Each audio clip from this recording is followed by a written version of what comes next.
আজকে তৈরি করব বাঁধাকপি দিয়ে ভেজ মোমো, তার সাথে চটপটা স্বাদের ঝাল চাটনি। এই দুটো রেসিপি যতটা সম্ভব একেবারে কম সময়ে আর কম উপকরণে তৈরি করার চেষ্টা করব। আশা করছি বন্ধুরা আজকের রেসিপি আপনাদের কাছে ভীষণ ভালো লাগবে। সব থেকে কম সময়ে বাড়িতেই যদি এই ভেজ মোমো তৈরি করে নেওয়া যায়, বাইরে থেকে আর চড়া দামে কিনে খেতে হবে না।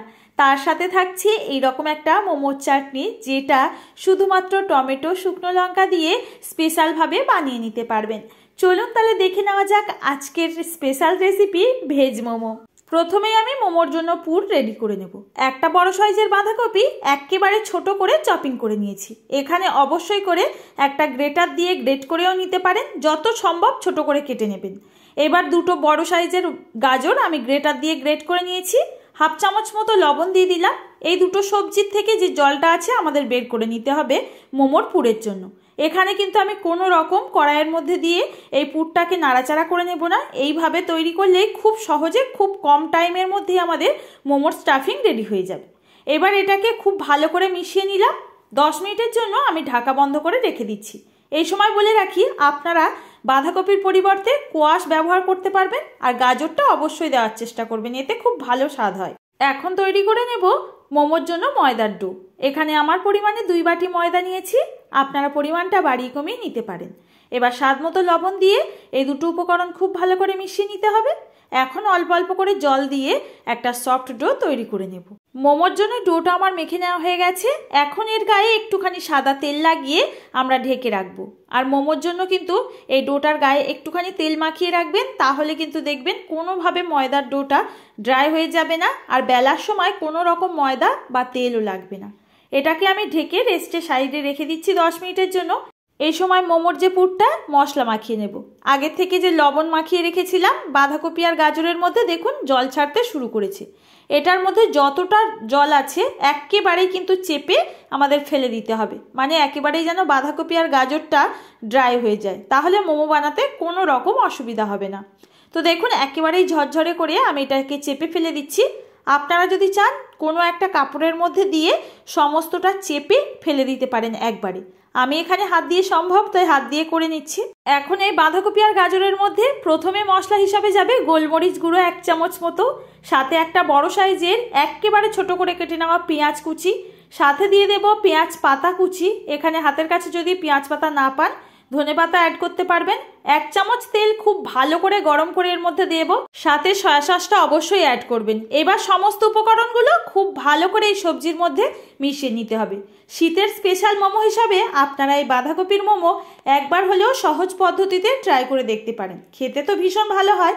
আপনারা কেমন লাগলো এই রেসিপি জানাতেও একদম ভুলবেন না। আর খুব সহজেই দেখুন এই স্টাফিংটাও তৈরি হয়ে গেল। আগের থেকে যে ময়দার ডো রেডি করে রেখেছিলাম তার থেকে ছোট্ট একটা লেচি নিয়ে আমি বেলে নিচ্ছি। কোনো রকম ময়দা বা তেল কিছুই দিতে হবে না, যেভাবে ময়দাটা আমি মেখেছি ঠিক সেইভাবেই শুধু বেলে নেবেন। এখন এটাকে যতটা সম্ভব পাতলা করে বেলা যায় বেলে নিয়েছি। আর মধ্যিখানে দেখুন এই যে পুরটা তৈরি করলাম সেটাকে দিয়ে দিলাম পরিমাণ বুঝে। এখন এই মোমোগুলোকে ডিজাইন তৈরি করে নিতে হবে। যেমন পারেন আপনারা করে নিতে পারেন। আমি কয়েকটা খুব সহজ মোমোর ডিজাইন আপনাদের সঙ্গে শেয়ার করছি। দেখুন কিছুটা অংশ আমি এরকম ভাঁজ করে মুড়ে দিয়েছি, আর কিছুটা খোলা মুখ এইভাবে রেখেছিলাম, সেটাকে দুটো এক জায়গায় করে চেপে দিলাম, আর একটা দারুণ ডিজাইন তৈরি হয়ে গেল। আরও একটা আপনাদের দেখিয়ে দিই, খুবই সহজ। এগুলোকে খুব ভালো করে দেখুন এরকম ভাঁজ করে এক জায়গায় করে নিতে হবে, আর এক জায়গায় করে নিলে একটা পুটলি মোমো একেবারেই রেডি। আপনাদের যেমন সম্ভব তেমনই করে নিতে পারেন।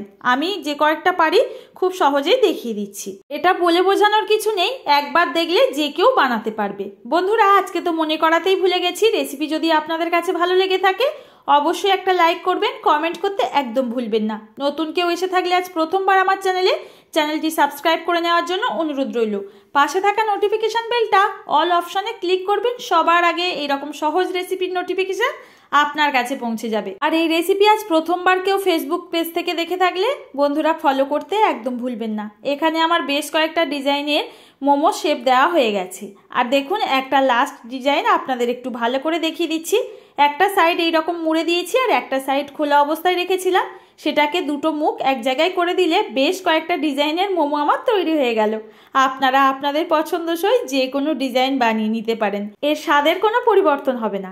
এখন এগুলোকে স্টিম করে নিতে হবে। আগে থেকে কিছুটা জল আমি কড়াইয়ের মধ্যে দিয়েছি আর একটা স্টিমারও বসিয়ে দিয়েছি। এখানে দেখুন এরকম ছিদ্রযুক্ত থালার মধ্যে খুব সহজেই স্টিম করা যায়। এবার দেখুন এটার মধ্যে মোমোগুলোকে এক এক করে সাজিয়ে দিচ্ছি। এখন ঢাকা বন্ধ করে আমি 12 থেকে 15 মিনিটের জন্য স্টিম করে নেব। আর খুব সহজেই কিন্তু আমাদের ঘরোয়া পদ্ধতিতে বাঁধাকপি বা ভেজ মোমো রেডি হয়ে যাবে। এখন মোমোগুলো একটু স্টিম হোক, আর এদিকে আমরা চটপটার সাথে ঝাল চাটনিটা মোমোর জন্য খুব সহজেই তৈরি করে নেব।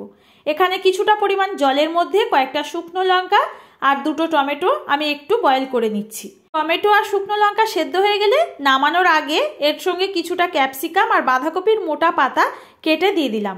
এইভাবে এই যদি ঝাল চাটনিটা তৈরি করে রাখা হয় বেশ অনেক দিন কিন্তু ফ্রিজে স্টোর করেও রাখতে পারবেন, আর বানানোও ভীষণ সহজ। দেখুন আমার টমেটো একদম সেদ্ধ হয়ে গেছে। এগুলোকে জল থেকে এখন উঠিয়ে ঠান্ডা করে খুব ভালো করে পেস্ট করে নিতে হবে। আর এখন চাটনিটা তড়কা লাগানোর জন্য আমি ওই হাফ চামচ মতো রিফাইন্ড অয়েল দিয়ে দিলাম। তেলটা গরম হয়ে গেলে কিছুটা রসুন কুচি দিয়ে দিলাম। রসুনটা লাল করে একদম ভাজা যাবে না, হালকা একটা ফ্লেভার বেরিয়ে গেলে এর মধ্যে ওই পেস্ট করে রাখা আমাদের চাটনির মিশ্রণটা দিয়ে দিতে হবে। আর দেখুন এখানে সামান্য একটুখানি জলও অ্যাড করে দিলাম। এখন এই চাটনিটাকে আমাদের 1 থেকে 2 মিনিট মতো নাড়াচাড়া করে নিতে হবে, যাতে রসুনের ফ্লেভারটা এই চাটনির মধ্যে খুব ভালো মতো এসে যায়। এখন দিয়ে দিচ্ছি স্বাদ মতো একটু লবণ, 1 চামচ মতো একটু চিনি আর একটুখানি টমেটো কেচাপ। ব্যাস এই কয়েকটা উপকরণ দিয়ে ভালো করে মিক্স করে 1 মিনিট মতো ফুটিয়ে নেব। আর দারুণ স্বাদের একটা চটপটা স্বাদের ঝাল চাটনি একেবারে রেডি। এইভাবে বানিয়ে আপনারা অনেক দিন পর্যন্ত স্টোর করেও রেখে খেতে পারবেন। তো দেখুন এখন নামানোর আগে একটুখানি লেবুর রস আমি অ্যাড করে দিচ্ছি। এখানে গ্যাস ওভেনটা অবশ্যই করে অফ করে তারপর লেবুর রস অ্যাড করবেন। এখন আমি এটাকে খুব ভালো করে মিশিয়ে একটা পাত্রের মধ্যে নামিয়ে রাখছি। আপনারা এয়ারটাইট কন্টেনারে ভরে এটাকেও স্টোর করতে পারবেন। এদিকে আমাদের স্টিম হয়ে গেছে মোমো। এটাকে দেখে নেব যে আমাদের পুরোপুরি সেদ্ধ হয়েছে কিনা। একেবারেই কিন্তু কালারটা মোমো চেঞ্জ হয়ে গেছে, আর দেখুন কত সুন্দর স্টিম হয়েছে। এখন এই মোমোগুলো আমাদের রেডি আমাদের খাওয়ার জন্য। এইভাবে শীতের সন্ধ্যায় আপনারা ঝটপট ঘরোয়া পদ্ধতিতে বানিয়ে নিতে পারেন এই বাঁধাকপির মোমো। আপনারা চিকেন মোমো রেসিপি দেখতে চান কিনা কমেন্টে আমাকে জানাবেন, তাহলে আপনাদের সঙ্গে সেই মোমো রেসিপিও খুব সহজেই শেয়ার করব। এখন আমাদের রেডি হয়ে গেছে চাটনি সাথে মোমো। গরম গরম শীতের সন্ধ্যা একেবারে জমে যাবে। একটা একটু দেখিয়ে দিই ভেতরের পুরটা কত সুন্দরভাবে সেট হয়েছে। আপনারা কিন্তু আজকের রেসিপি একবার হলেও ট্রাই করে দেখবেন। আশা করছি আপনাদের সঙ্গে খুব সহজেই এই রেসিপি শেয়ার করতে পেরেছি। আজ আসি বন্ধুরা, দেখা হবে আবারও এইরকম সহজ কোনো রেসিপির সঙ্গে। ততক্ষণ সবাই ভালো থাকবেন, সুস্থ থাকবেন। ভিডিওটির সঙ্গে এতক্ষণ ধরে থাকার জন্য আপনাদের অসংখ্য ধন্যবাদ।